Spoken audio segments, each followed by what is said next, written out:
लोकसभा चुनाव के करीब आते ही तमाम राजनीतिक दल गोटियां और गठबंधन सेट करने में लगे हैं।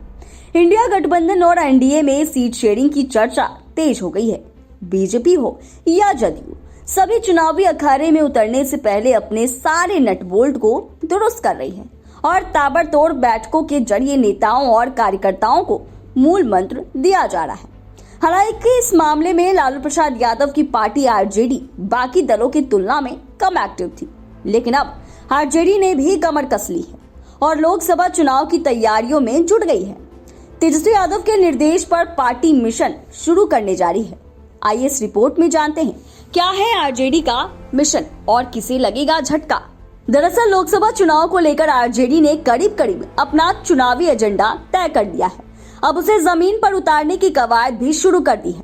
पार्टी के नेता से लेकर कार्यकर्ता तक लोकसभा चुनाव में नौकरी और आरक्षण के मुद्दे को लेकर जनता के बीच जाएंगे और इसी मुद्दे पर आरजेडी बीजेपी को टक्कर देगी। जिला स्तरीय कार्यकर्ता सम्मेलन के द्वारा जिले के प्रत्येक कार्यकर्ता को यह बताया जाएगा कि राज्य में नीतीश कुमार और तेजस्वी यादव के नेतृत्व वाली राज्य सरकार और यहाँ के नागरिकों की प्रगति के लिए नित्य नए कार्यक्रम और योजनाएं बना रही है और उन्हें लागू भी कर रही है।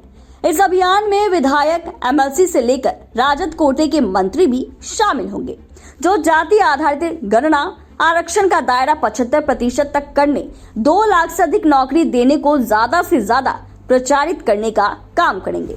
बताया जा रहा है कि अपने इस अभियान की सफलता के लिए पार्टी ने राजद कोटे के मंत्रियों, विधायक को भी महत्वपूर्ण जिम्मेदारी देकर मैदान में उतारने का निर्णय लिया है। राजद के मुख्य प्रवक्ता शक्ति सिंह यादव ने बताया कि प्रदेश के उप मुख्यमंत्री तेजस्वी यादव के निर्देश पर 10 जनवरी से कार्यकर्ता सम्मेलन आयोजित किया गया।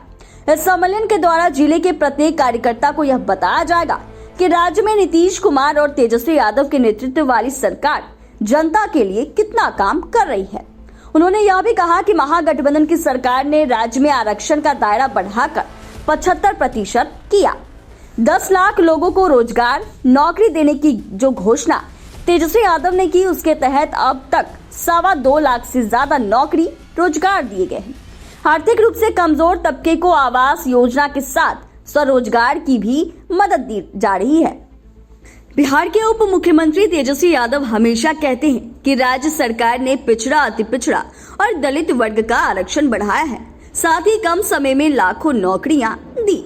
ऐसे में नौकरी और आरक्षण चुनाव में बड़ा मुद्दा बन सकता है।